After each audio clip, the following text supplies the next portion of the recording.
সুধী দর্শকবৃন্দ, সুন্দর উজ্জ্বল একটি দিনে আপনাদের সবাইকে সুস্বাস্থ্যের বার্তা নিয়ে এসে আপনাদের সবাইকে আমন্ত্রণ জানাচ্ছি এসএ টিভির সাপ্তাহিক সরাসরি নিয়মিত আয়োজন এসপি হসপিটাল স্বাস্থ্য প্রহরে। সঙ্গে আছি আমি ডক্টর তাসমিয়া আহমেদ হুমা। আমাদের সাথে অতিথি হিসেবে আছেন বাত ব্যথা, প্যারালাইসিস এবং রিহ্যাব বিশেষজ্ঞ এবং ফিজিওথেরাপি বিশেষজ্ঞ doctor S Chakraborty, chief consultant এবং চেয়ারম্যান এসপি হসপিটাল। আমরা আজকে কথা বলবো অপারেশনবিহীন ঘাড়, কোমর এবং হাঁটু ব্যথার আধুনিক চিকিৎসা নিয়ে। তো যেহেতু অনুষ্ঠানটি সরাসরি সম্প্রচার করা হচ্ছে, তাই স্ক্রলে দেখানো নম্বরে ডায়াল করে জেনে নিতে পারেন আপনার প্রশ্নের সম্ভাব্য উত্তরগুলো। চলে যাচ্ছি অতিথির কাছে। কেমন আছেন? আমি ভালো আছি, আপনি কেমন আছেন? আলহামদুলিল্লাহ ভালো আছি। আমরা আসলে প্রত্যেক দিনই চিন্তা করি যে মানসিক হোক আর শারীরিক হোক কোনো ব্যথা যাতে না থাকে। যদি মানসিক পেইন না থাকে তাহলেও দিনটা ভালো কাটে, শারীরিক ব্যথা না থাকলে তো উপরই পাওয়া। আমি আজকে প্রথমে একটা কথা বলে শুরু করতে চাচ্ছি, কারণ হচ্ছে যে পরে আবার দেখা যাবে যে আমি ভুলে গেছি আপনাকে প্রশ্নটা করিনি। ইদানিং আমার কাছে খুব রোগী আসছে একটা কথা বলে, এটা আবার নতুন একটা প্রশ্ন তৈরি হয়েছে। সেটা হচ্ছে আমাদের যে অর্থোপেডিক বেডগুলা থাকে, সবার প্রশ্ন এটা যে এই যে অর্থোপেডিক বেডগুলো পাওয়া যায়, আমরা নর্মাল তোষকের বদলে কি ওগুলা ইউজ করতে পারি কিনা দৈনন্দিন জীবনে, তাহলে তো আর কোনো ব্যথা ট্যাথা থাকবে না। এই ধরনের একটা প্রশ্ন আসছে। অর্থোপেডিক বেড ব্যবহার করে যে ব্যথা থাকবে না তা কিন্তু না। রোগটা এক জিনিস, ইনজুরি এক জিনিস। আর হ্যাঁ, অবশ্যই অর্থোপেডিক বেডগুলো ভালো, এটা মানে আরামের জন্য। কারণ আগের দিনে একটা সিস্টেম ছিল যে আমরা জানতাম যে শোয়ার জন্য শক্ত বিছানা বা কাঠের বিছানা কিন্তু ইউজ করতে বলতো অনেকেই। এটা কিন্তু সেই বলা হয় যেটা মানধান্তার আমলের সিস্টেম।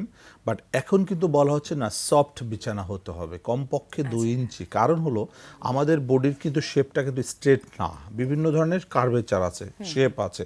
এই শেপগুলাকে কারেকশন করার জন্য আমাদেরকে সফট বিছানা ব্যবহার করতে হবে। অবশ্যই কাঠের উপরে শোয়া ঠিক না, ফ্লোরে শোয়া মোটেও উচিত না। অনেকেই এখন পর্যন্ত এখনও অনেকেই আছে সেই কাঠের উপরে শোয়, ফ্লোরে শোয় বা কাঠের চেয়ার ব্যবহার করে, এটাও ঠিক না। কাঠের চেয়ার আপনি যে বসবেন, যে সারফেসটাতে আপনি বসছেন সেখানে কিন্তু একটা মিনিমাম একটা সফট একটা স্পেস থাকা উচিত।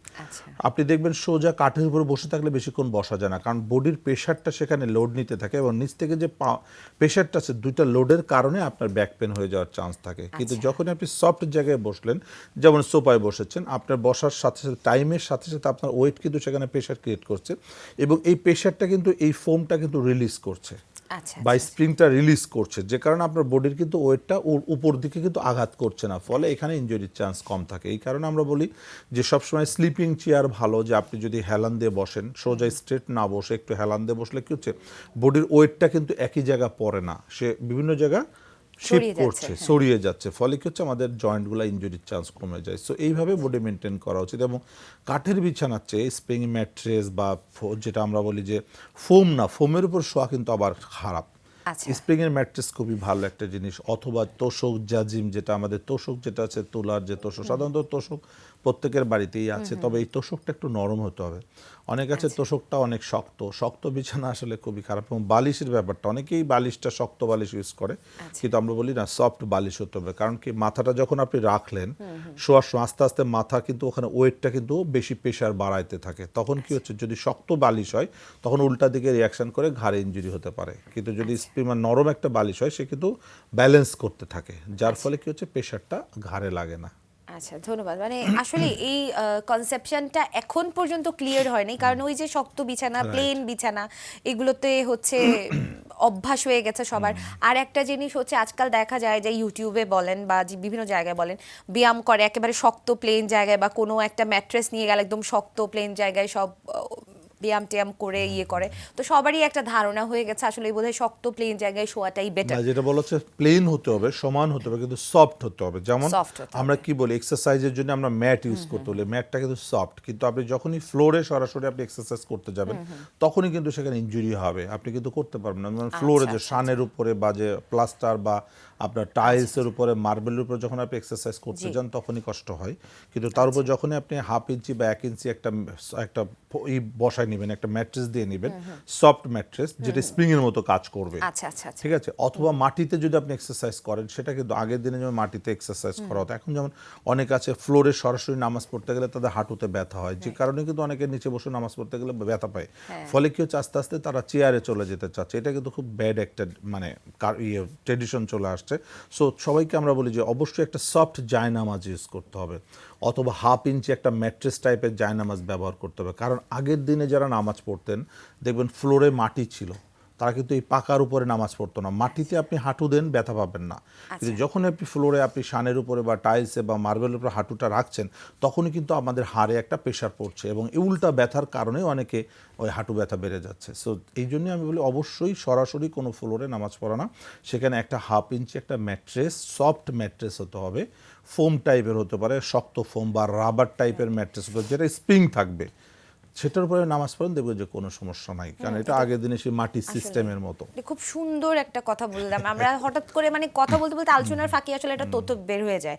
আমি দর্শকদেরকে আসলে বলবো যে আমরা যে এই যে হাঁটু মাটিতে রাখতে পারি না নামাজ পড়ার সময়, আমরা কিন্তু ব্যথার দোহাই দিই, আমাদের হাড়ের দোহাই দিই। আমরা অবশ্যই একটা ফোম বা একটু 2 ইঞ্চি পুরু যায় নামাজে বসে ট্রাই করে দেখতে পারি আমরা আসলে আমাদের ব্যথাটা লাগে কিনা। ব্যথা লাগবে না তখন, এবং এই হাঁটু ব্যথাটাও হবে না, এবং সবাই কিন্তু স্মুথলি নামাজটা পড়তে পারবে। কারণ অনেকে বয়স্ক লোক আছে, নিচে বসতে গেলে তখন হাঁটুতে ব্যথা লাগে। কারণ এখানে তো আমাদের এখানে কিন্তু মাংস কম, এখানে কিন্তু আমাদের বোনস, যে প্যাটেলাটা যে পড়ছে, এখানে বোনসটা যে পড়ছে, তখনই কি হচ্ছে, হাড় শক্ত জায়গায় পড়লে তখন উল্টা দিকে প্রেশারটা পড়ে, এবং তখন হাড়ে একটা ব্যথা হয়। এই ব্যথার কারণেই অনেকে নিচে বসতে পারে না এবং বলে হাঁটু ব্যথা করে। আসলে ব্যথাটা কেন হচ্ছে সেটাকে কিন্তু কেউ রিকগনাইজ করে না, এবং যখনই দেখে যে একটু ব্যথা হচ্ছে, একটু চেয়ারে বসলে আরাম, কিন্তু এই আরামটা যে তার জন্য হারাম হয়ে যাবে এক সময়। কারণ চেয়ারে বসে লং টাইম নামাজ পড়লে কি হবে, নি জয়েন্ট ব্লক হয়ে যাবে, তখন কি হবে, নিচে বসা টোটালি বন্ধ হয়ে যাবে। তারপর আস্তে আস্তে আস্তে মাসেল উইকনেস ডেভেলপ করে, কার্টিলেজ ড্যামেজ হয়ে যাচ্ছে, এবং একসময় ডিসেবল হয়ে যাচ্ছে। আমাদের অনেক পেশেন্ট আসে যে হচ্ছে ওনারা বলেন যে বেন্ড করতে পারছেন না, মানে কোমরে ব্যথা লাগে, তাই ওনাদেরকে স্ট্রেট বসতে হয়, মানে যেই কার্ভটা আমরা নর্মালি হই সেটা ওনারা হতে পারেন না। এটার কারণটা কি একটু যদি বলেন? অ্যাকচুয়ালি আমরা বলি সামনে ঝুঁকে কাজ করবেন না, কিন্তু সামনে বাঁকা হওয়া যাবে না এটা কিন্তু না, আসলে ব্যাখ্যা করা উচিত। সামনে যদি আপনি সারাক্ষণ বাঁকা না হন, সবসময় সোজা থাকেন, তাহলে তো আপনি আবার স্ট্যাচু হয়ে যাবেন, মূর্তির মতো সোজা হয়ে যাবে। সো বাঁকা হতে হবে, কিন্তু বাঁকা একটা লিমিটেশন আছে। যেমন সামনে ঝুঁকে ফ্লোরের কোনো কাজ করা যাবে না, কিন্তু সামনে ঝুঁকে টেবিলে কাজ করা যাবে না, সেটা কিন্তু না। কারণ আমাদের তো 90 ডিগ্রি কিন্তু বেন্ড হতে হবে। কারণ দেখেন নামাজের রুকুতে কিন্তু 90 ডিগ্রি বেন্ড হওয়া কিন্তু বাধ্যতামূলক, এবং এটা কিন্তু ইম্পর্টেন্ট। কারণ যখনই আপনি 90 ডিগ্রিতে অ্যাঙ্গেলে যাচ্ছেন, তখন আপনার কি হচ্ছে, আমাদের স্পাইনটা ওপেন হচ্ছে, সেখানে প্রচুর পরিমাণে নিউট্রিশন পাচ্ছে, অক্সিজেন পাচ্ছে, ব্লাড সার্কুলেশন পাচ্ছে। কিন্তু সারাক্ষণ সোজা থাকলে কি হবে, এটা আস্তে আস্তে মাসেলগুলো টাইট হয়ে যাবে। এই জন্যই বেন্ড হওয়া যাবে, বাট 90 ডিগ্রির উপরে যাওয়া অ্যাডাল্টদের জন্য ঠিক না। যারা ইয়াং বাচ্চা তাদের জন্যই ঠিক আছে, তারা আরও বেশি যেতে পারবে স্ট্রেচিংয়ের জন্য, তাদের স্ট্রেচিং ভালো থাকে। কিন্তু সাধারণত ইয়াং অ্যাডাল্ট যারা, তাদের জন্য 90 ডিগ্রি যথেষ্ট। যেমন রুকুতে গিয়ে হাঁটুতে প্রেশার দেওয়া, হাঁটুতে হাত দেওয়া, এটা হচ্ছে মাপ, এই পর্যন্ত যেতে পারে। কিন্তু সামনে ঝুঁকে কাজ করতে গেলে দেখবেন 90 ডিগ্রি থাকে না, বেশি হয়ে যায় অনেক সময়। আমাদের একটা ফোন চলে এসেছে, একটু ফোন নিয়ে নিচ্ছি কথার ফাঁকে। হ্যালো দর্শক, শুনতে পাচ্ছেন? জি জি, আসসালামু আলাইকুম। ওয়ালাইকুম আসসালাম। আপনার নাম এবং বয়স বলে প্রশ্নটি করে ফেলুন। আমার নাম হলো আখতারুজ্জামান বাবলু, আমার বয়স হলো 65, আমি মিরপুর থেকে বলছি। যে আপনার সমস্যাটা বলুন। আমার প্রায় 9 মাস যাবৎ ডান হাতটা ফ্রোজেন শোল্ডার। আমি তিনজন অর্থোপেডিক দেখাইছি। এই করোনার কারণে ওনারা থেরাপি দেওয়ার জন্য থেরাপি দেয়, নিজে নিজেই করে ব্যায়াম, কিন্তু পুরো পিছনে হাত নিতে পারতাম না। এখন অনেক এক্সারসাইজ 3 বেলা 4 বেলাও করি, তো করার পর কিছুটা হাত এখন মুভ করতে পারছি। কিন্তু রাত্রেবেলা শোয়ার সময় একটা বালিশ দিয়ে শুই, হাতটা ডান সাইডটা, কিন্তু পুরোপুরি ক্লিয়ার হচ্ছে না, প্রায় 9 মাস। জি, ধন্যবাদ, আমরা বুঝতে পেরেছি। আসলে ফ্রোজেন শোল্ডার যেটা ডায়াগনোসিস হয়ে আছে, কিন্তু ট্রিটমেন্টটা নিজে করছে। আসলে ফ্রোজেন শোল্ডারের ট্রিটমেন্ট নিজে কখনো করা যায় না, এটা অবশ্যই একজন সেকেন্ড লোক লাগবে, তার একটা অ্যাসিস্ট্যান্ট লাগবে বা একজন এক্সপার্ট লাগবে। কতটুকু প্রেশার দিতে হবে, কারণ ফ্রোজেন শোল্ডারের একমাত্র সলিউশন হচ্ছে আমার জয়েন্টটাকে ফুল ফ্রি করতে হবে। কারণ ফ্রোজেন মানে শোল্ডার জয়েন্টটা জমে যাচ্ছে, এটা যতক্ষণ না ফুল ফ্রি হবে ততক্ষণ এই ব্যথা যাবে না। যতই ব্যথার ওষুধ খাক, পৃথিবীর কোনো ব্যথার ওষুধ তার ব্যথাকে বন্ধ করতে পারবে না। এবং 9 মাস হয়ে গেছে, এটা যত দিন যাবে তত এটা অ্যাডিশনটা বেশি হয়। সো একজন এক্সপার্ট লাগবে, এক্সপার্ট ছাড়া ফিজিওথেরাপি বা এক্সারসাইজ করলে কখনোই সে সম্পূর্ণ সুস্থ হবে না, বা আরও সময় লেগে যাবে, 2 বছর লেগে যেতে পারে। সো একজন বিশেষজ্ঞ দিয়ে ফিজিওথেরাপি করতে হবে। কারণ হলো কি, আমরা যেটা বলি যে নিজের মাংসে নিজে কখনোই কামড় দেওয়া যায় না, কিন্তু অন্যের মাংস কামড় দিলে কিন্তু কোনো ক্ষতি নাই। তো যেটা হলো যে আমরা যখন নিজে ব্যায়াম করি, দেখা গেলো যে আমি হাতটা তুললাম, ব্যথা লাগলো, আমি কিন্তু আর যাব না, আমি আবার ব্যাক করবো, তো তার মানে কি আস্তে আস্তে আস্তে হাতটা কিন্তু রেস্ট্রিকশনে চলে আসে। কিন্তু যখন আমার অ্যাসিস্ট্যান্ট কাজ করবে তখনও তো আমার ব্যথা লাগলেও সে একটা টান দিবে, তার মানে কি আস্তে আস্তে ওপেন করতে থাকবে। সো এই যে কতটুকু প্রেশার দিলে তার ভিতরে ইনজুরি হবে না, সে কিন্তু বিশেষজ্ঞ বুঝবেন। কারণ বেশি টান দিলে যদি একটা লেম্যান তাকে ব্যায়ামটা করাইতে যায়, তাহলে কি হবে, বেশি প্রেশার দিলে টিস্যু ছিঁড়ে যাবে, টিস্যু যদি ইনজুরি হয়, কাটিলেজ যদি ভেঙে যায়, তাহলে কিন্তু আরও ক্ষতিগ্রস্ত হবে। যে কারণে বলা হচ্ছে অবশ্যই একজন ফিজিওথেরাপি স্পেশালিস্টকে দিয়ে আপনাকে ফিজিওথেরাপি নিতে হবে, তাহলে তাড়াতাড়ি ভালো হয়ে যাবে। কারণ এখন তো করোনা পরিস্থিতি বাংলাদেশের যথেষ্ট ভালো ইমপ্রুভ করেছে, এখন তো তেমন একটা প্রবলেম নাই, সব কিছু ওপেন আছে। সো আপনি এখন একটা যে কোনো ফিজিওথেরাপি সেন্টারে গিয়ে একজন ফিজিওথেরাপিস্টকে দেখিয়ে ফিজিওথেরাপি দেন, নিজে নিজে করে, নিজে অবশ্যই করতে হবে, কিন্তু একজনকে দিয়ে প্রতিদিন একবেলা করে করলে এটা তাড়াতাড়ি ভালো হয়ে যাবে। ধন্যবাদ আপনাকে। আচ্ছা, ফ্রোজেন শোল্ডার কি এজের উপর ডিপেন্ড করে, যে বয়স হলেই ফ্রোজেন শোল্ডার হবে এরকম কিছু? বয়স, এটা আসলে অ্যাকচুয়াল যে কারণটা কিন্তু এখনো আননোন, যে আসলে কেন ফ্রোজেন শোল্ডার হচ্ছে। ফ্রোজেন অনেকগুলো কারণ, যেমন ডায়াবেটিস রোগীদের হবে, বাট সবার যে হবে তা কিন্তু না। কিন্তু ডায়াবেটিস থাকলে ফ্রোজেন শোল্ডার হওয়ার চান্স অনেক বেশি। কোনো ছোটোখাটো ইনজুরির কারণে হতে পারে, ওপেন হার্ট সার্জারি যারা করে তাদের হতে পারে, লং টাইম বেড রেস্টে যারা থাকে তাদের হতে পারে। ফ্রোজেন শোল্ডার মানে শোল্ডার জয়েন্টের যে কোনো কারণে ব্যথা হলো, অনেক আছে শার্ট পরতে গিয়ে হাতে একটু ব্যথা পাচ্ছে, 7 দিন নাড়াচ্ছে না, 7 দিনের মধ্যে জমতে শুরু করলো, আস্তে আস্তে ফ্রোজেন হয়ে যাচ্ছে। অনেকে আছে ব্লেজার পরতে গিয়ে, আমার নিজের হয়েছে, ব্লেজার পরতে গিয়ে আমার শোল্ডার জয়েন্টে টান লাগলো, তীব্র পেন হলো 3 থেকে 4 দিন। আমি জানি বিধায় আমার 3 থেকে 4 দিনের মধ্যে আমি কন্ট্রোল করে ফেলেছি, কারণ আমি জানি এটা স্ট্রেচিং করে আমাকে ফ্রি করতে হবে, কারণ মাসেল স্পাজম করেছিল অথবা মাসেলে কোথাও টান লেগেছে যে কারণে ব্যথাটা হয়েছে। সো এরকম অনেকে আছে যারা আবার লং টাইম ব্লেজার পরে অফিস করে, যারা শুটিং শাটিং পরে থাকে, তাদের কিন্তু রেস্ট্রিকশন মুভমেন্ট থাকে, কারণ ব্লেজার পরলে হাতের ফুল মুভমেন্টটা হয় না, তখন কি এটা আস্তে আস্তে রেস্ট্রিকশন হয়ে যায়। সো অনেক কারণেই আসলে হতে পারে, এটা বয়স্কদেরই সাধারণত হয়, ইয়াং বয়সে তো আসলে ফ্রোজেন শোল্ডার আমরা তেমন একটা পাই না, যদি অ্যাক্সিডেন্টাল কেস না থাকে, যে অ্যাক্সিডেন্ট করে সে হয়তো হাত ভেঙে গেছে, হাত প্লাস্টার করে রেখেছে, সেখানে ফ্রোজেন শোল্ডার হয়ে গেছে, সেটা হচ্ছে অ্যাক্সিডেন্ট ক্ষেত্রে। তাছাড়া সাধারণত বয়স্কদেরই ফ্রোজেন শোল্ডার আমরা পেয়ে থাকি। আচ্ছা, ফ্রোজেন শোল্ডারের আসলে কোনো মেডিসিন নেই, এটা সম্পূর্ণ ফিজিওথেরাপি? এটা ফিজিওথেরাপি হচ্ছে অনলি ওয়ান। হ্যাঁ, মেডিসিন আসলে অ্যাজ পার এমার্জেন্সি আমরা বলতে পারি, যে তীব্র পেইন হচ্ছে, ঠিক আছে, একটু পেন কিলার, একটু প্যারাসিটামল, আর মেইনলি হচ্ছে ফিজিওথেরাপি দিয়ে এটাকে ফ্রি করতে হবে। ঠিক আছে, আমাদের আরেকটা ফোন চলে এসেছে, নিয়ে নিচ্ছি। হ্যালো দর্শক। হ্যাঁ, আসসালামু আলাইকুম। ওয়ালাইকুম আসসালাম। আপনার নাম এবং বয়স বলে প্রশ্নটি করুন। আমার ছেলের জন্য ফোন দিয়েছি। আমার নাম পপি। জি, আমার নাম পপি, আমার ছেলের জন্য ফোন দিয়েছি। আমার জি বলেন, সমস্যা কি? আপনার ছেলের বয়স কত? ছেলের বয়স 16 বছর। সে ওর পিএলআইডি অপারেশন করেছি। 16 বছর পিএলএড অপারেশন পিএলআইডি করেছে। অপারেশন করার পরে ওর ব্যথাটা হচ্ছে, মানে L4-5 অপারেশন করা হয়েছে। আচ্ছা আচ্ছা, এখন কি সমস্যা হচ্ছে? এখন মানে হামাগুড়ি ব্যথা করছে, 1 বছর হলে অপারেশন করছে। আচ্ছা আচ্ছা, এখনো ব্যথা আছে? হ্যাঁ, মানে হামা দিলে পিঠ বাঁকালে ব্যথা করছে, 1 বছর হচ্ছে অপারেশন করছে। তো কি বলেছে, এখন কি করতে বলেছে, কি করতে হবে কিছু বলেছে এখন আপনাদেরকে? ডাক্তার দেখাইছে, ডাক্তার ব্যথার ওষুধ দিয়েছে, ওটাই সারে নাই। তো আবার এমআরআই করতে বলছে, বলছে এটা হওয়ার সম্ভাবনা থাকতে পারে। মানে আবার পিএলআইডি হতে পারে? হ্যাঁ, সেটা বলছে। আচ্ছা, ধন্যবাদ, আমরা উত্তরটা দিচ্ছি। 16 বছর বয়সে পিএলআইডি সাধারণত আমরা সার্জারিক্যালি না যাওয়ার জন্যই সাজেস্ট করি। 16 বছর বয়সে তত এখনো খুব অল্প গ্রোয়িং বয়স, টাইম, সো ডিস্ক কেটে ফেললে সমস্যা হতে পারে। কিন্তু যেটা অপারেশন করেছে এখন তাকে আবার রিহ্যাবিলিটেশন করতে হবে, তাহলে সে সম্পূর্ণ সুস্থ হবে। সেকেন্ড ডিস্ক প্রোলাপসের চান্স কিন্তু আর থাকবে না। কিন্তু এই যে একটা ডিস্ক প্রোলাপস হয়েছে, এখন সন্দেহ করছে আরেকটা ডিস্ক প্রোলাপস হতে পারে। কারণ কি, একটা বিল্ডিংয়ের যদি একটা পিলার থেকে আপনি একটা ইট বের করে ফেলেন, তাহলে দেখবেন সেই বিল্ডিংটাই কিন্তু কাত হয়ে যাবে। সো ডিসেক্টমি যখন করে, ডিসেক্টমি করলে দেখা যাচ্ছে সে ডিসটা মানে ভার্টিব্রাটা নিচের দিকে নেমে যাচ্ছে, স্পেসটা কমে যাচ্ছে, তখন উপরের জয়েন্টগুলো লুজ হয়ে যায়, তখন উপর থেকে আবার ডিসপ্রলাপস হতে থাকে এবং এখান থেকে আবার ঘাড়ে ডিসপ্রলাপস হয়ে যায়।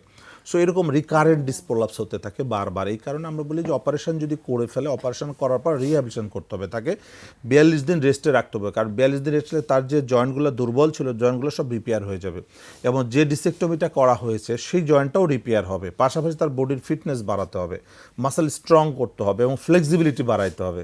এই যে সে যেমন এখন বাঁকা হতে পারছে না, কারণ বাঁকা হলে ওখানে টান লাগছে, কারণ ওখানে তো ইনজুরি ছিল, সেই ইনজুরিটা তো তাকে রিহ্যাব করা হয় না, যে কারণে তার ব্যথাটা হচ্ছে। সো এখন যেটা করতে হবে, একটা এমআরআই করে দেখে তাকে আর সেকেন্ড টাইম অপারেশন না করে তাকে রেস্টে রেখে ফিজিওথেরাপির মাধ্যমে এটাকে রিপেয়ার করতে হবে, তাহলে সে ইনশাআল্লাহ 100% ভালো হয়ে যাবে। তো দর্শক, আমি আপনাকে সাজেস্ট করবো আপনি একজন ফিজিওথেরাপি স্পেশালিস্টকে দেখে একটা এমআরআই করে দেখেন যে আরেকটা ডিস্ক প্রলাপস হয়েছে কিনা। যদি না হয় তাকে ভালো হলেও ভয়ের কিছু নাই, তাকে রেস্টে রেখে ফিজিওথেরাপি করতে হবে, সেকেন্ড টাইম অপারেশন না যাওয়াই ভালো, কারণ অপারেশন বারবার করলে সে একই জিনিস আসবে। সো অপারেশনের পরবর্তী যে রিহ্যাবিলিটেশন সেটা না করা পর্যন্ত কিন্তু সে সাকসেসফুল হচ্ছে না। সো একবার অপারেশন করছে, আবার যদি করে একটা 16 বছরের ছেলে, তো সে তার সমস্যা হতে পারে। এই জন্য আপনি তাকে রেস্টে রেখে ফিজিওথেরাপি করেন, 3 থেকে 6 সপ্তাহ ইনশাআল্লাহ ভালো হয়ে যাবে। ধন্যবাদ আপনাকে। আচ্ছা, ডিসেক্টমি করার পরে মানে আরও কিছু কমপ্লিকেশন আছে কি নাই এবং এরপর কি করা যায়, আমরা এটা নিয়ে একটু ডিটেলস আলোচনা করব, কারণ এটা একটা আসলে ভাস্ট আর এটা মেজর অপারেশন, যেটা নিয়ে সবাই খুব টেনশনে থাকে এবং এর পরবর্তী যে আউটকামগুলো এগুলো কিন্তু সবগুলা খুব একটা ভালো না। তো আমরা কথা বলবো বিরতির পর, আমাদের বিরতির সময় হয়ে গেছে। শুধু দর্শকবৃন্দ, নিয়ে নিচ্ছি একটা ছোট্ট বিরতি। বিরতির পর আমরা আবার ফিরে আসবো আমাদের আলোচনায়। ততক্ষণ আমাদের সাথে থাকুন, চোখ রাখুন এসএটিভির পর্দায়।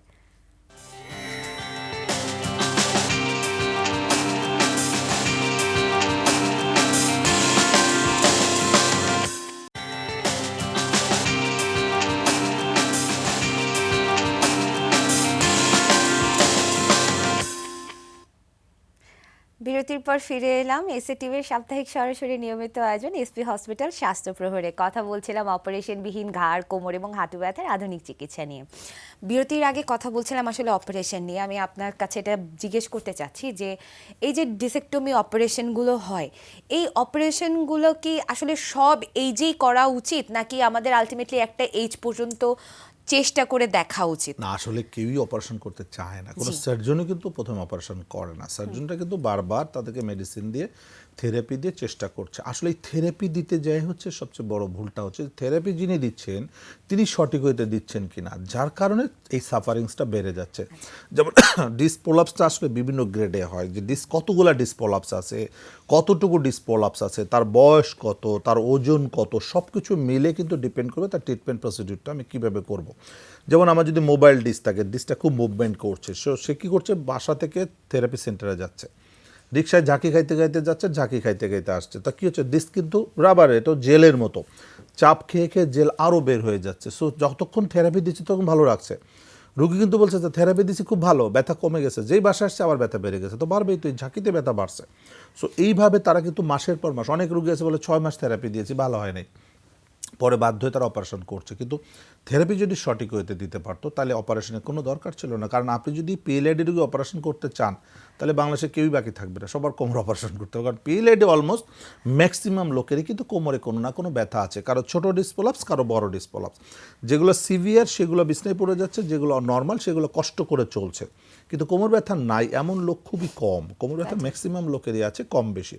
তো যে কারণে আমরা বলছি যে কোমর ব্যথার জন্য যদি সেখানে টিউমার না থাকে তাহলে ফিজিওথেরাপি দিয়ে এটাকে 100% সুস্থ করা সম্ভব। বাট ফিজিওথেরাপি প্রসিডিউরটা একজন বিশেষজ্ঞ নির্ধারণ করবে। যেটা বেশি সিভিয়ার তাদেরকে আমরা বলি বেড রেস্ট নিতে হবে, কারণ যেহেতু ফেটে গিয়েছে, যেমন ভাঙা বা ফাটার প্রথম শর্ত হচ্ছে ইমোবিলাইজ করে রাখতে হবে, আপনার মুভমেন্ট বন্ধ করতে হবে। যদি একটা হাড়ে ফাটল ধরে, ফেটে গেছে, ডিসপ্লেসমেন্ট হয়নি, আপনি কিন্তু প্লাস্টার করছেন, ভেঙে গেছে তবু প্লাস্টার করছেন, প্লাস্টার কিন্তু মাস্ট। সো ডিস্ক প্রলাপস বা ব্যাক পেনের রোগীদের জন্য rest is the best procedure. Rest তাকে নিতেই হবে, কারো 7 দিন, কারো 14 দিন, কারো 21 দিন, কারো 42 দিন।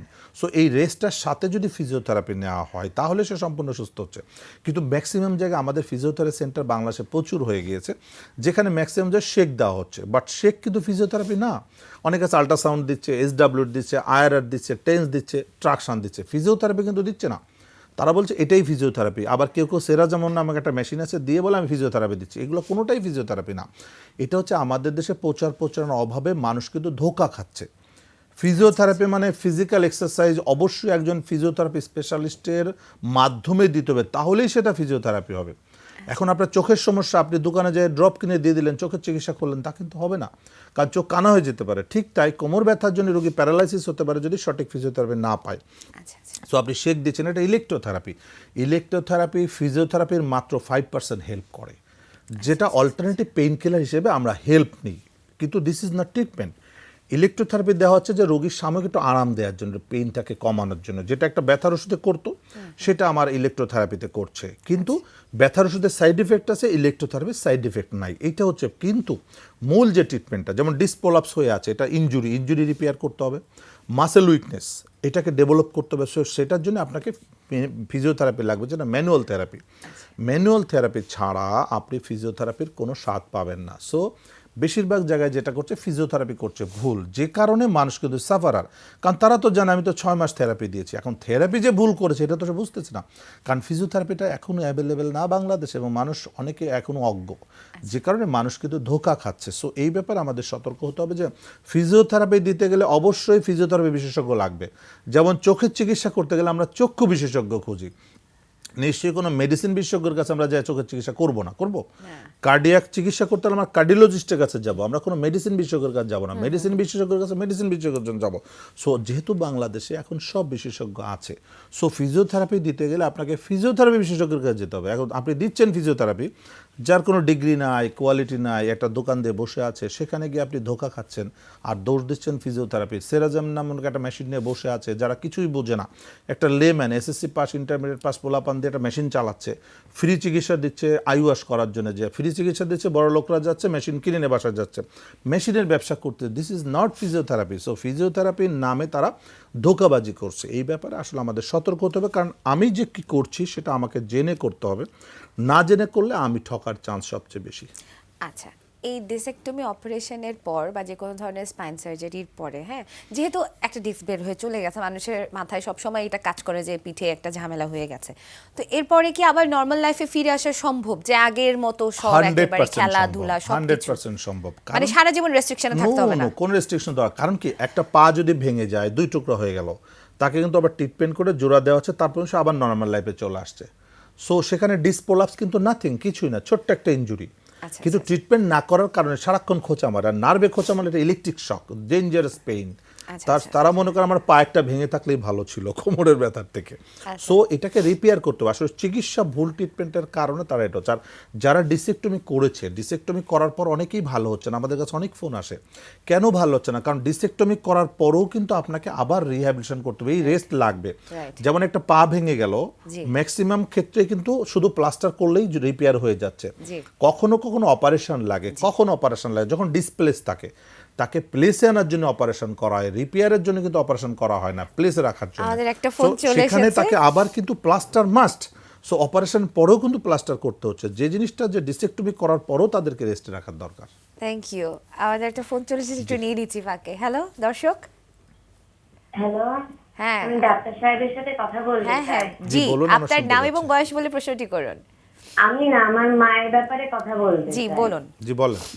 হ্যাঁ, আমার মা এই দীর্ঘ 2 মাস ধরে তার বাম পায়ের থাওয়ের পিছনে প্রচন্ড ব্যথায় ভুগছে। ডাক্তার দেখাইছি, ব্যথার প্রচন্ড ওষুধ খেয়েছে, তারপরে ভলেন্টিয়ার সাপোজিটর অনেকগুলো দিয়েছে, কিন্তু তারপরে তার পায়ের ব্যথা সারেনি, এখনো তিনি পায়ের ব্যথায় কাতরাচ্ছেন। কি করা যায় ডাক্তার সাহেব একটু বলেন। ব্যথাটা কেন হচ্ছে আপনারা কি জানেন? কি কারণে ব্যথাটা হচ্ছে? ডাক্তার, আমার মায়ের এক্সরে করা হয়েছিল বাম পায়ের পিছনে পায়ের থাওয়ের, এখানে কোনো মানে হাড় ভাঙেনি উনি বলেছেন, আর ভেতরে একটা ইনজুরি হয়েছিল, এর জন্য উনি বলেছিলেন যে 3 সপ্তাহ কমপ্লিটলি বেড রেস্ট নিতে হবে। কিন্তু তারপরে আমার মা বেড রেস্ট পর্যাপ্তভাবে নিতে পারে না, কিন্তু যদিও দায়িত্ব নেয়, তারপরে আমার মায়ের পায়ের ব্যথা এখনো সারেনি, 2 মাস হয়ে গেল, এখনো তার ব্যথা হয়ে যাচ্ছে। কি করতে পারি? আমরা বুঝতে পেরেছি, ধন্যবাদ। যেটা বলছেন তার থায়ের পেছনে ব্যথা, এটা আসলে নার্ভের পেইন। নার্ভের পেন এমনই একটা জিনিস, পৃথিবীর কোনো মেডিসিন কাজ করে না, কারণ যতক্ষণ না সে নার্ভকে ছেড়ে দিচ্ছে, ইলেকট্রিসিটির মতো যদি আমরা নেগেটিভ পজিটিভ একসাথে রাখি তাহলে কিন্তু বাল্ব জ্বলবেই, যতক্ষণ না বাল্ব কেটে যাচ্ছে। তো এটাও ঠিক তাই, যতক্ষণ নার্ভের চাপ থাকবে ততক্ষণ ব্যথা থাকবে। পৃথিবীর কোনো পেন গেছে ভোল্টেজ সাপোর্টে কাজ করছে না, এবং বলছে যে থায়ের পেছনে একটা ইনজুরি আছে, যদি ইনজুরির পেন হতো একটা সাপোর্ট দিলে ভালো হয়ে যেত, ইনজুরির পেন কিন্তু ভালো হয়ে যাবে ব্যথার ওষুধ দিলেই, কিন্তু নার্ভের পেন কোনো ব্যথার ওষুধে ভালো হবে না। সো ওনার ডিসপোলাপস আছে লাম্বার রিজনে, যে কারণে তার থায়ে পেইন হচ্ছে, এবং রেস্টে থাকতে বলেছে, রোগী কিন্তু রেস্টে থাকতে পারছে না। এটা হচ্ছে তার বড় প্রবলেম। রেস্টে তাকে থাকতেই হবে, না হলে এটা কখনোই ভালো হবে না। এবং শুধু রেস্টে থাকলে হবে না, অবশ্যই ফিজিওথেরাপি নিতে হবে। না হলে সে আস্তে আস্তে আরও তার ডিসএবিলিটি বাড়তে থাকবে, মানে তার কি হবে, তার ফিটনেস কমে যাবে। কারণ শুয়ে থাকতে থাকতে থাকতে মাসেল ওয়াস্টিং হয়ে যাবে, মাসেল উইকনেস হয়ে যাবে, জয়েন্ট রেস্ট্রিকশন হয়ে যাবে। সো কী হবে, আস্তে আস্তে ডিসএবিলিটি বাড়তে থাকবে। সো দর্শক, আমি আপনাকে সাজেস্ট করবো যে ওনাকে একজন ফিজিওথেরাপি স্পেশালিস্টকে দেখে কোমরে একটা এমআরআই করবেন। এমআরআই করলে ওনার ডিসপোলাপস আছে, এটা ফিজিওথেরাপির মাধ্যমে ভালো করতে হবে। যে 3 সপ্তাহ রেস্ট বলেছেন, খুবই চমৎকার, রেস্ট নিতে হবে। রেস্টের পাশাপাশি ফিজিওথেরাপি নিলে ইনশাল্লাহ ভালো হয়ে যাবে এবং ব্যথা কমে যাবে। এই ওষুধে ভালো হবে না, কারণ পেইন কিলার বেশি দিলে উল্টা রিয়াকশান করতে পারে। ধন্যবাদ আপনাকে। আমি আপনার কাছে যে জানতে চাচ্ছি যে বহুদিন ধরে এই পেইন কমানোর জন্য যখন আমরা ওই যে স্টেরয়েড নিতে থাকি, ইন্টারটিকুলার স্টেরয়েড, যে বহুদিন ধরে অনেকেই আছে 4-5-6 বছর ধরে নিচ্ছে, তারপরেও আসে যে ব্যথা যতক্ষণ দেই তখন ব্যথা থাকে না, কিন্তু তারপরে আবার ব্যথা, হ্যাঁ, আবার এক্সরে করে নিয়ে আসে, বলে যে হাঁটু ক্ষয় হয়ে গেছে, সমস্যা দেখা দিয়েছে, হাঁটুর অবস্থা খারাপ। প্রত্যেকের প্রচুর প্রশ্ন থাকে যে এত ওষুধ দিয়ে তাহলে লাভ কি হলো। আমরা এই ব্যাপারটা নিয়ে আপনার সাথে একটু ডিটেলস আলোচনা করবো। মাঝখানে একটা ফোন নিয়ে নিচ্ছি। হ্যালো দর্শক। হ্যালো, আসসালামু আলাইকুম। আমি ওয়ালাইকুম মোহাম্মদ আলী নোয়াখালী থেকে বলছি। আমি বর্তমানে শক্তি ফাউন্ডেশনে আছি। জি জি। আমি স্যারের কাছে একটা জিনিস জানতে চাচ্ছিলাম, সেটা হচ্ছে আমি আজ থেকে 4 বছর আগে আমার হঠাৎ করে হাঁটতে নার্ভে টান ধরা পড়ে আমার কোমরের পিছনে। তা আমি বুঝতে পারি না আসলে ঘটনাটা কি। পরে আমি ডক্টর কাজী দিন মোহাম্মদের কাছে চিকিৎসা করে আমি অনেক ফিজিওথেরাপির মাধ্যমে আমি সুস্থ হয়েছি। তা আমি স্যারের প্রথম বক্তব্যে আমি যেটা এখন বুঝতে পারলাম, যে স্যার যে বললো শক্ত বিছানায় শোয়া, আসলে এটা আমার মনে হচ্ছে এখন আমি কন্টিনিউ ফ্লোরে শুয়েছিলাম, যার কারণে হয়তো আমার এই ঘটনাটা হইতে পারে। আসলে কি এইটার জন্য হয়েছে কিনা আমি আজ পর্যন্ত আমি বুঝতে পারি নাই যে আমার ওই সমস্যাটা কেন হয়েছিল। যে নার্ভের পিছনে মানে আমার নার্ভ শুকিয়ে গিয়েছিল, অনেকদিন আমি বেড রেস্টে ছিলাম, আমি হাঁটা চলা বন্ধ হয়ে গেছিল। তার কাছে আমি জানতে চাচ্ছিলাম আসলে এটা কি ওই কারণে হয়েছে। আমি আজও এটার কোনো উত্তর পাই নাই। তার কাছে আমি একটু জানতে চাচ্ছিলাম বিষয়টা, যদি স্যার একটু জি ডিটেইলস দিয়ে বলে। ধন্যবাদ। আপনার খুব সুন্দর একটা প্রশ্ন, যেটা সমসাময়িক প্রশ্নটা চমৎকার। তবে যে ফ্লোরে শোয়া মোটেও ভালো না, কাঠের বিছানায় শোয়া ভালো না। আমাদের শরীরটা বিভিন্ন স্টেজ ইসে থাকে, কার্ভেচার আছে। সো সেটার জন্য মিনিমাম 2 ইঞ্চি সমান বিছানা হতে হবে। বিছানা উঁচা নিচা হলেও বিপদ আছে। এটা হচ্ছে নাম্বার 1। নাম্বার 2 হচ্ছে লং টাইম যদি কেউ ফ্লোরে শোয় তখন তার ফ্লেক্সিবিলিটি কমে যায়। ফ্লেক্সিবিলিটি কমে যাওয়ার কারণে ইনজুরি বাড়তে থাকে। মানে যত ফ্লেক্সিবিলিটি কম তার ভঙ্গুরতা বেশি। মাসেল উইকনেস একটা ফ্যাক্টর। তো লাম্বারের যে ডিসপোলাপস, তাদের রগের টান মানে এটা ডিসপোলাপস ছিল। ফিজিওথেরাপি দিয়ে দিন মোহাম্মদ স্যারের ট্রিটমেন্টে ভালো হয়ে গিয়েছে, ভেরি গুড। তো যেটা হলো যে আপনার যত ফ্লেক্সিবিলিটি কমবে, যত ফিটনেস কমবে, তত কোমর ব্যথার চান্স বেড়ে যাবে। যে সোজা কথা, একজন মানুষের কোমর ব্যথা হওয়া মানে আমি চোখ বন্ধ করে বলে দিব তার 2টা কারণ। হয় তাকে অ্যাক্সিডেন্ট করতে হবে, আদারওয়াইজ তার বডির ফিটনেস কম। ফিটনেসটাকে বাড়ান, কোমর ব্যথা কোনোদিন হবে না। যার ফিটনেস আছে তার কখনোই ব্যাক পেন হবে না, তার হাঁটু ব্যথা হবে না, একমাত্র বড় ধরনের কোনো দুর্ঘটনা ছাড়া, কোনো ইনজুরি ছাড়া, বা কোনো ইনফেকশন বা কোনো ডিজিজ কন্ডিশন ছাড়া। কারণ ফিটনেস কিন্তু একটা মানুষকে সুস্থ রাখার জন্য সর্বোচ্চ মেডিসিন। সো এই জন্য আমাদের ফিটনেসটা রক্ষা করা খুব দরকার, যেটা মাসেল পাওয়ার। ফিটনেস মানে মাসেল পাওয়ার। দেখবেন বেশিরভাগ লোক যাদের একটু হাঁটুতে ব্যথা আছে তারা নিচে বসে উঠতে পারে না। নামাজের সময় দেখবেন সাপোর্ট নিয়ে বসে, এবং সাপোর্ট নেওয়ার কারণেই দিন দিন তার ব্যথারও বাড়তে থাকে, কারণ যে সে ভুল মুভমেন্ট করছে। কিন্তু যার মাসেল পাওয়ার ঠিক আছে সে কিন্তু সাপোর্ট ছাড়া বসছে এবং সে ভালো থাকে। অনেকে আছে 100 বছর বয়স যায় নামাজে ভালো নামাজ পড়ছে, আবার অনেকে 40 বছর বয়সে চেয়ারে বসে নামাজ পড়ছে, কারণ দুজনের মধ্যে ফিটনেসের অভাব। 100 বছরের ব্যক্তির ফিটনেস আছে কিন্তু 40 বছরের ফিটনেস নাই। সো ব্যাক পেন রোগীদের জন্য আমরা মনে করি তার ফিটনেসের প্রবলেম আছে। সো ফিটনেস এবং ফ্লেক্সিবিলিটি এই 2টা জিনিস আমরা বেশি করে চেক করি। আচ্ছা, ওনার কথার মাঝখানে একটা কথা শুনলাম যে নার্ভ শুকিয়ে গেছে। নার্ভ না, কিভাবে নার্ভ শুকিয়ে শুকায় যায়? না, এটা আসলে জি। ওনার ভুল ব্যাখ্যা। নার্ভ শুকায় জানি, নার্ভকে ইনজুরি করছে। অনেকে বলে নার্ভ শুকায় যাচ্ছে, ডিস্ক শুকায় যাচ্ছে। না, শুকায় যাওয়া ডেঞ্জারাস। শুকায় যাওয়া সেটা আমরা নেক্রোসিস বলি। শুকায় যাচ্ছে না, নার্ভটা শুকায় যাচ্ছে না, নার্ভে চাপ পড়ছে, চাপের কারণে ব্যথা। শুকায় গেলে কিন্তু ব্যথা হয় না। নার্ভ যদি নষ্ট হয়ে যায় তাহলে তো তার সেন্সেশন থাকবে না, সো ব্যথা হওয়ার প্রশ্নই আসে না। যেমন মোটর নিউরন ডিজিজ, ব্যথা কিন্তু হয় না, আস্তে আস্তে প্যারালাইসিস হয়, কারণ নার্ভগুলো ইনঅ্যাক্টিভ হয়ে যাচ্ছে, যে কারণে তার কিন্তু আর কোনো শক্তি নাই, তার আস্তে আস্তে আস্তে প্যারালাইসিস হয়ে যাচ্ছে। বাট মোটর নিউরন ডিজিজে কিন্তু ব্যথা হচ্ছে না, কিন্তু প্যারালাইসিস হয়ে যাচ্ছে। তো প্যারালাইসিস হয়ে যাচ্ছে, ব্যথা থাকবে না, কারণ সেন্সেশন নাই, মোটর কাজ করে না। সো সে কীভাবে চলবে? নার্ভ যদি নষ্ট হয়, আর অ্যাকচুয়ালি নার্ভ নষ্ট হলে পৃথিবীতে তার কোনো ট্রিটমেন্ট নাই, কিন্তু নার্ভ ইনজুরি হলে ট্রিটমেন্ট আছে। ইনজুরি করছে, ইনজুরি বন্ধ করলে ভালো হয়ে যাচ্ছে, কিন্তু নার্ভ নষ্ট হয়ে যাচ্ছে। নিউরোলজিক্যাল যত রকমের ডিসঅর্ডার আছে খুব ভয়ঙ্কর, এগুলো ভালো করা খুবই টাফ। বেশিরভাগ রোগেরই চিকিৎসা এখনো পৃথিবীতে আবিষ্কার হয়নি। নার্ভ নষ্ট হয়ে গেলে এটা ভালো করা সম্ভব না কারোর পক্ষে, কিন্তু নার্ভ যদি ইনজুরি হয় সেটাকে আমরা রিপেয়ার করতে পারি, মানে সেটা যদি আমরা ইনজুরিটা সরাই দিই তাহলে কিন্তু আস্তে আস্তে আবার নর্মাল হয়ে যাচ্ছে। আচ্ছা, এই যে নার্ভ শুকানোর ব্যাপারের কথাটা একটু ক্লিয়ার হলাম আর কি। বিভিন্ন ধরনের প্রেজেন্টেশন আসে আসলে, আমাদের রগ শুকিয়ে গেছে, নার্ভ শুকিয়ে গেছে, কিন্তু আসলে রগটা কি, নার্ভটা কি, কিভাবে শুকাচ্ছে, এইটা কিন্তু আইডিয়াটা আসলে আমাদের কারণ নেই। আমাদের যাই একটা হোক, প্রশ্ন ছিল, সুন্দর প্রশ্ন করছিলেন যে স্টেরয়েড দেওয়া, ব্যথার ওষুধ দেওয়া, এটা অনেক নিয়ে আমি দিচ্ছে। কথা বলবো, কিন্তু একটা প্রশ্ন চলে এসেছে, আমি একটু প্রশ্নটা নিয়ে নিচ্ছি। হ্যালো দর্শক। হ্যালো, আসসালামু আলাইকুম। ওয়ালাইকুম আসসালাম। আপনার নাম এবং বয়স বলে প্রশ্নটি আমার করুন। নাম রেহানা আক্তার, আমার বয়স 41। জি, সমস্যাটি হ্যালো। বলুন। জি। আমার সমস্যা হলো, আমি হঠাৎ করে গত মঙ্গলবারে আমি বাথরুমে বসছিলাম, আমার হাত থেকে সাবান পড়ে গেছিল, তো আমি সাবানটা নিতে গেছিলাম, নিতে যেয়ে আমি বসছিলাম, বসে উঠার সময় আমার কোমরে একটা টান খাইছিল, জি একদম কেমন একটা টান দিছে, টানের সাথে আমার মনে হচ্ছে আমি মনে হয় ওখানে আমার নিঃশ্বাস চলে গিয়েছে। জি। এরকম ব্যথা, আমি এদিকেও নাড়তে পারি না ওইদিকেও নাড়তে পারি না। আমার 1 ঘন্টা আমি ওখান থেকে পা 1 ইঞ্চি পা এদিকেও সরাইতে পারি না ওইদিকেও সরাইতে পারি না। 1 ঘন্টা পরে মনে হয় আমি আস্তে একটু পাতা নাড়ছে, আমাদের দুইজনে ধরে আমার খাটে নিয়ে আসছি। ওখানে শোয়ার পরে আমি ব্যথা নাড়তে পারি না, কিছু খেয়ে একটা পেন কিলার খাইছি, করে ডাইক্লোফেনাক ছিল, এটা খাওয়ার পরে একটু ব্যথা সারছে। ওই রাত কোনো রকম কাটছে, আমি পরের দিন আস্তে করে আমি রিক্সায় করে হসপিটাল গেছি, যাই অর্থোপেডিক আমাকে এক্সরে করাইছিল, এক্সরে করার পরে বললো যে আপনার হাড়ে কোনো সমস্যা নাই, আপনার ব্যথা প্রচন্ড, ব্যথার জন্য ওষুধ খান, রেস্টে থাকেন, ভালো হয়ে যাবে। এখন আজকে মঙ্গলবার, শুক্র, শনিবার আমাকে দিছিল ব্যথার ওষুধ নেসো, আর দিছিল দেখলো 10 mg। আমি এই দুটা খাচ্ছি, কিন্তু ব্যথা পর্যায়ক্রমে কম, কিন্তু ব্যথা যাচ্ছে না। আমি সোজাই বসতে পারতেছি না, বাথরুমে বসতে পারতেছি না, আমি গরম পানি সেক দিতেছি, ওখানে একটু মলম মেসেজ করতেছি, কিন্তু আমার ব্যথা যাচ্ছে না, ব্যথাটা ক্লিয়ার হচ্ছে না। আমি এদিক ওইদিক এপাশ ওপাশ করতে পারতেছি না। আমি আসসালামু আলাইকুম বলতেছি ডাক্তার সাহেব, আমার একটু সাজেশনটা। জি জি জি আপনি সুন্দর প্রশ্ন করছেন, আপনার অনেক কষ্ট হচ্ছে, আমরা খুবই কষ্ট পাচ্ছি আপনার কষ্টে। যেটা হলো যে আমরা আপনার উত্তরটা নিব, কিন্তু আমরা একটা বিরতি আচ্ছা, নিয়ে ঠিক নিব আছে। এর আগে।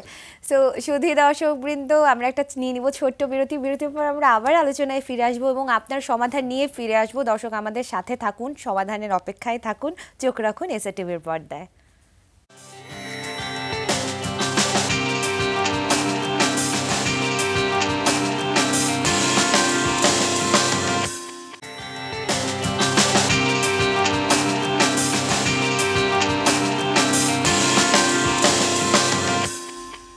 সুধী দর্শকবৃন্দ, বিরতির পর ফিরে এলাম এসএ টিভির সাপ্তাহিক সরাসরি নিয়মিত আয়োজন এসপি হসপিটাল স্বাস্থ্য প্রহরে অনুষ্ঠানের আমরা শেষ পর্যায়ে চলে এসেছি। তাই স্ক্রলে দেখানো নম্বরে জলদি জলদি ডায়াল করে নিয়ে নিন আপনার প্রশ্নের সম্ভাব্য সমাধানগুলো।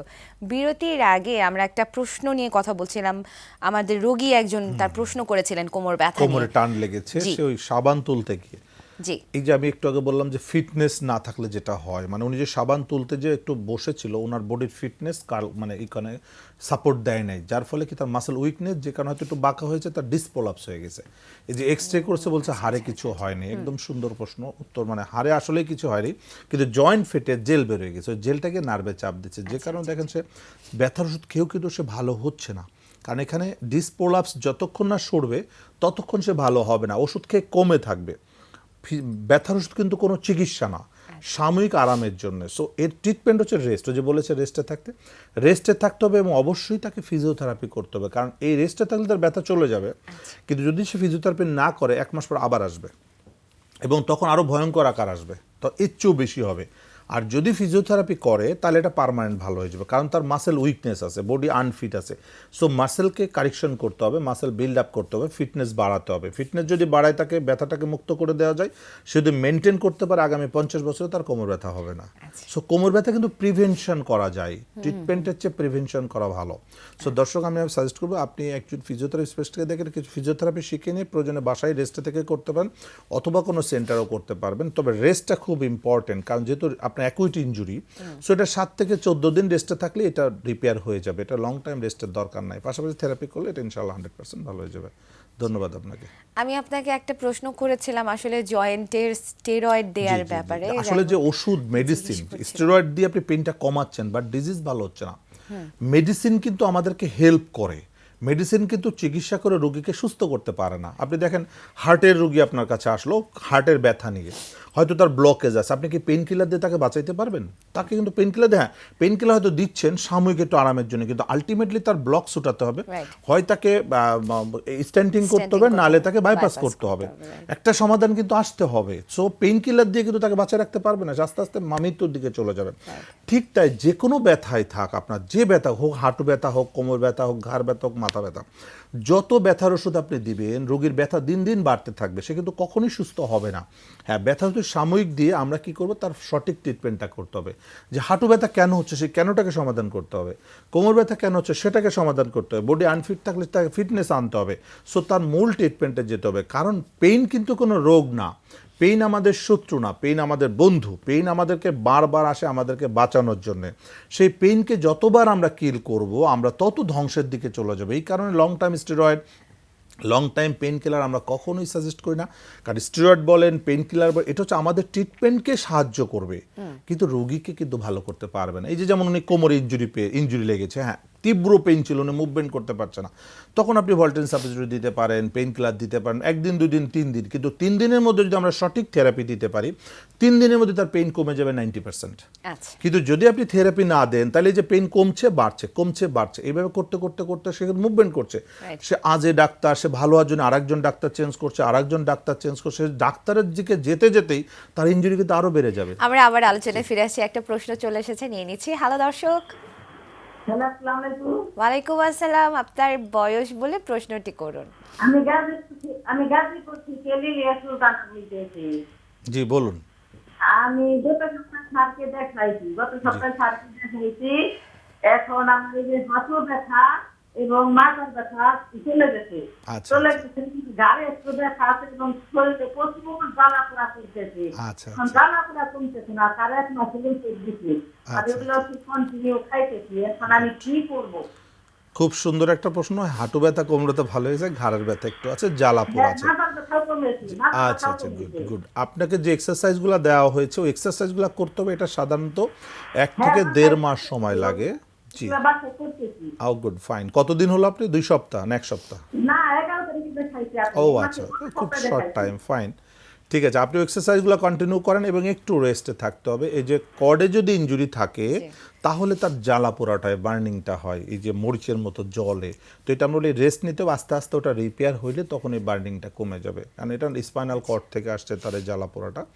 তো যেটা হলো যে ফিজিওথেরাপি যেটা করছে অনেক ইমপ্রুভ হয়েছে, ইনশাল্লাহ বাকিটাও হবে আশা করি। যেভাবে আপনাকে বলেছি 1 মাস কন্টিনিউ করেন, 1 মাস এক্সারসাইজগুলো করেন, একটু রেস্টে থাকেন, কন্ট্রোল করেন, 1 মাসের মধ্যে এটা আরও অনেক কমে যাবে। তবে আমরা যেটা করি পেইন কিলার দিই না, আমরা কোনো পেইন কিলার ইউজ করি না, এই যে রোগীর ক্ষেত্রেও পেইন কিলার ইউজ করি না, কারণ পেইন কিলার দিয়ে পেইন কমাইলে আলটিমেটলি দিন শেষে পেইন বেড়ে যাবে। আচ্ছা আচ্ছা, আর এটা হচ্ছে ন্যাচারাল প্রসেস, আমরা ইমিউনিটি সিস্টেমটাকে ডেভেলপ করতে চেষ্টা করি, মাসেলকে বিল্ড আপ করতে চেষ্টা করি, ইনজুরিগুলোকে রিপেয়ার করতে চেষ্টা করি, যে কারণে তাকে এক্সারসাইজ দিয়েছি, রেস্ট দিয়েছি। এক্সারসাইজে মাসেল বিল্ড আপ হবে, রেস্টে মানে ইনজুরিগুলো রিপেয়ার হবে, এবং এক্সারসাইজের মাধ্যমে তার বডির ইমিউনিটি সিস্টেম বিল্ড আপ হবে, তখন বডির নিজের মেডিসিন নিজে কাজ করবে, তখন তার ব্যথা জ্বালাপোড়া এবং বডি সবচেয়ে মজার জিনিস, শরীর যদি নিজে ওষুধ তৈরি করে সে কিন্তু এক্স্যাক্টলি যতটুকু দরকার ততটুকুই করবে, কিন্তু বাইরে থেকে ওষুধ দিলে কিন্তু ডোজ কিন্তু আমরা 100% অ্যাকুরেট করতে পারবো না, 19-20 হতে পারে, কিন্তু বডি যখন করবে তখন বডির ইমিউনিটি সিস্টেম যদি আপনাকে সুস্থ করে তাহলে বাইরের ওষুধ লাগে না। এই জন্য আমরা ইমিউনিটি সিস্টেমটাকে বিল্ড আপ করার জন্য আমরা বলি এক্সারসাইজ করেন। এক্সারসাইজ করলে আমরা জানি এক্সারসাইজের মাধ্যমে আমাদের ইমিউনিটি সিস্টেমকে বিল্ড আপ করা সম্ভব। সো এটা ফিজিওথেরাপি এক্সারসাইজ শিখাই দিয়েছি, আশা করি এটা করতে করতে ইনশাল্লাহ ভালো হয়ে যাবেন। আপনি 1 মাস পর দেখা করবেন আমার সাথে। ধন্যবাদ সুন্দর একটা ফোনের জন্য। আচ্ছা, আমাদের আরেকটা ফোন চলে এসেছে, নিয়ে নিচ্ছি। হ্যালো দর্শক। হ্যালো, ওয়ালাইকুম আসসালাম, আপনার নাম এবং বয়স বলে প্রশ্নটি করুন। হ্যাঁ, আমি দীপ্তা, বয়স 40 বছর। আপনার টেলিভিশনের ভলিউমটি কমিয়ে নিন। 40 বছর বয়স। হ্যাঁ, আমার কোমরে খুব ব্যথা। জি, হ্যাঁ কতদিন ব্যথা হচ্ছে? হ্যাঁ, ব্যথা 2 বছর হলো ব্যথা। 2 বছর আগে আমার এসএলই রোগ ধরা পড়ছে। আচ্ছা আচ্ছা এসএলির কারণে পেন কিলার খাচ্ছি আমি 3টা। হ্যাঁ। আপনি কি এমআরআই করেছেন? জি এমআরআই করেছেন? জি না, এমআরআই করি নাই, তবে 3টা পেন কিলার চলছে আমার রেগুলার। হুম হুম জি না। আচ্ছা আচ্ছা আপনার ব্যথা কোথায় কোথায় হচ্ছে? মাজাতে ব্যথা, হাঁটুতে ব্যথা, জি। সর্বাঙ্গে ব্যথা, মাজা থেকে পা পর্যন্ত। বুঝতে পেরেছি। আমরা উত্তরটা দিচ্ছি। আসলে ওনার যেটা আছে, ওনার ডিসপ্রলাপস আছে, ওনার এমআরআই করতে হবে, ওনার বডি আনফিট আছে, মাসেল উইকনেস আছে, 2-3টা পেন কিলার খাচ্ছে। এই পেন কিলারে তাকে কখনোই সমাধান করতে পারবে না, সাময়িক আরাম দিবে, কিন্তু তার আসল ট্রিটমেন্ট করতে হবে। তার একটা এমআরআই করে দেখতে হবে কতগুলো ডিসপ্রলাপস আছে, এবং এই ডিসপ্রলাপসের কারণে তার পায়ের শক্তি কমে যাচ্ছে, যার ফলে বডির ওজন আঘাত করে হাঁটুর মধ্যে কার্টিলেজ ভেঙে কার্টিলেজে ব্যথা হচ্ছে, মানে হাঁটুতে ব্যথা হচ্ছে।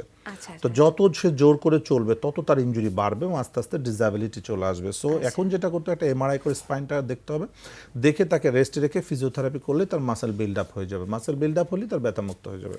তো দর্শক, আমি আপনাকে সাজেস্ট করবো যে আপনি একজন ফিজিওথেরাপি স্পেশালিস্টকে দেখান, একটা এমআরআই করে মেরুদণ্ডটাকে চেক করে দেন ফিজিওথেরাপি করেন, ইনশাআল্লাহ আপনি ভালো রেজাল্ট পাবেন। ধন্যবাদ আপনাকে। আসলে এই যে সর্বাঙ্গে ব্যথা ব্যাপারটা আসলেই কিন্তু খুব টাফ, কারণ সর্বাঙ্গে একটা ব্যথা মানে আমরা রাইট, সর্বাঙ্গে কোমর ব্যথা মানে নিয়েই হচ্ছে নার্ভ, সাবধান থাকতে বেশিরভাগ হচ্ছে পারছি নার্ভ না। থেকে জি। আসে, ঘাড় থেকে কোমরতে। আপনাদের ঘাড়ে 2টা ডিসপ্রলাপস থাকে, কোমরে 2টা ডিসপ্রলাপস থাকে, তার সারা শরীরে ব্যথা ছড়া যাবে, মাথা থেকে পা পর্যন্ত। সো আমরা বুঝতে পারি ব্যথাটা কোথায়। যদি সারা হাতে ব্যথা, তার মানে নার্ভের ব্যথা। আর যদি কোনো স্পেসিফিক কোনো জয়েন্টে ব্যথা, সেটা অন্য জিনিস। কিন্তু যখনই বলে সারা শরীরে ব্যথা ছড়া যাচ্ছে, তার মানে হচ্ছে নার্ভের পেইন। সো এটার জন্য আপনাকে অবশ্যই এমআরআই করতে হবে স্পাইনাল কর্ডের, যেটা স্পাইন আমরা বলি, ভার্টিব্রা, বোঝা গেছে। সার্ভাইকাল, ডরসাল, লাম্বার, এবং এখানে বিভিন্ন জায়গায় ডিসপ্রলাপস থাকে, যে কারণে নার্ভে চাপ দেয়, সেখান থেকে ব্যথা ছড়া যায়। সো এমআরআই করলে এই রোগটা ধরা পড়ে, এবং ফিজিওথেরাপি দিলেই সর্বাঙ্গে ব্যথা ভালো হয়ে যাবে, ওষুধ দেওয়ার কোনো দরকার নেই। ধন্যবাদ। আমাদের আরেকটা ফোন চলে এসেছে, নিয়ে নিচ্ছি। হ্যালো দর্শক। হ্যালো। হ্যালো। জি, ওয়ালাইকুম আসসালাম। আপনার নাম এবং বয়স বলে সমস্যাটি বলুন। আমার নাম মনোয়ারা, বয়স হচ্ছে 30। হ্যাঁ, সমস্যাটি বলুন, আমরা শুনতে পাচ্ছি।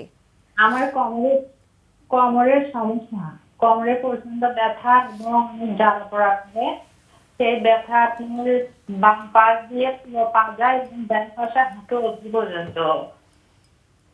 আচ্ছা, কতদিন ধরে ব্যথা আপনার? আমার এই সমস্যাটা 5 বছর, অনেক ডাক্তার দেখাইছি, কিন্তু ঔষধ খাইছি, কোনো ফল পাইনি। আবার ফিজিওথেরাপি ডাক্তার দেখাইছি, সে মানে থেরাপি দিতে বলছে, আমি 1 মাস থেরাপি দিচ্ছি, কিন্তু 1 মাস থেরাপি দিয়েও কোনো উপকার আসে নাই। আপনি কি এমআরআই করেছেন?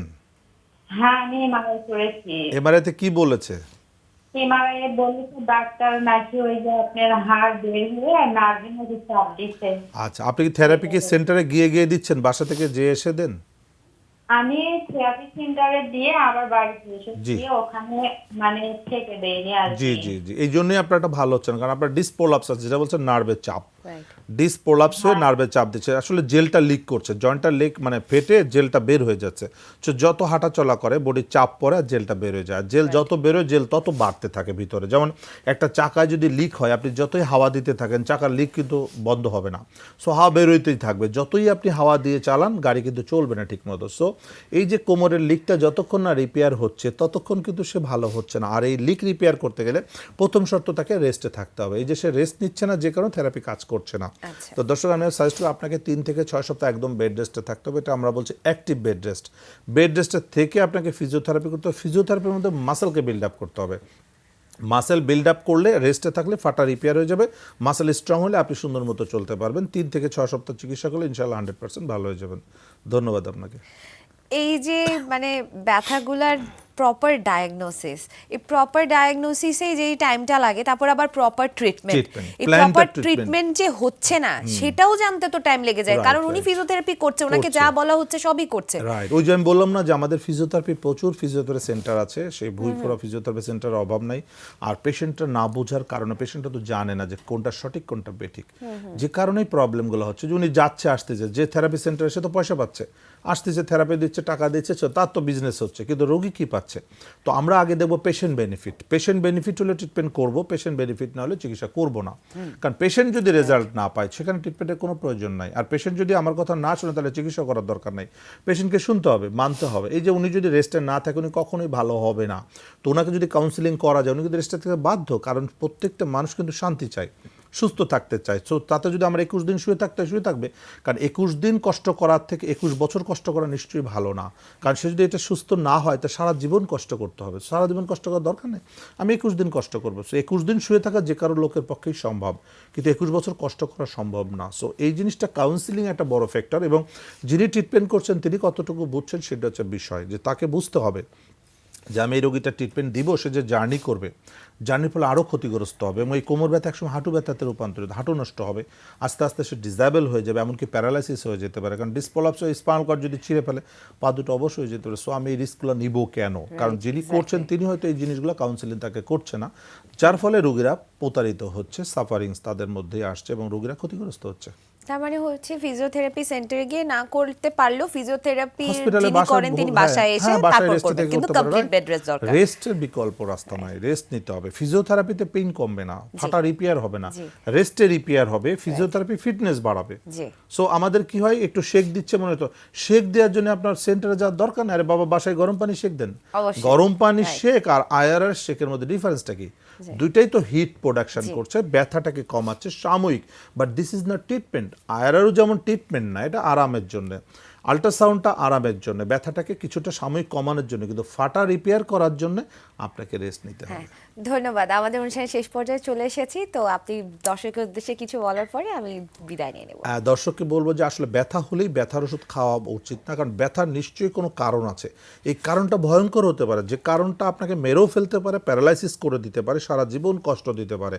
সো কী কারণে ব্যথা হচ্ছে, কারণটা আইডেন্টিফাই করে তার সঠিক চিকিৎসা করতে হবে, এবং ফিজিওথেরাপি দেওয়ার আগে জানতে হবে উনি ফিজিওথেরাপি বিশেষজ্ঞ কি না, ওনার গ্রাজুয়েশন আছে। কারণ ফিজিওথেরাপিস্ট এখন আছে অনেক বাংলাদেশে, প্রপার ফিজিওথেরাপিস্টও আছে, ভুয়া ফিজিওথেরাপিস্ট আছে, সেটা আপনাদেরকে জানতে হবে। ধন্যবাদ আমাদের সাথে থাকার জন্য। দর্শক, বলে নিচ্ছি এই অনুষ্ঠানটি আবারও পুনঃপ্রচার করা হবে রাত 2টার সময়। যারা মিস করে গেছেন তারা দেখে নেবেন। আগামী অনুষ্ঠান দেখার আমন্ত্রণ রইল। বিদায় নিয়ে নিচ্ছি। আল্লাহ হাফেজ। ভালো থাকেন, সুস্থ থাকেন, চোখ রাখেন এসএটিভির পর্দায়।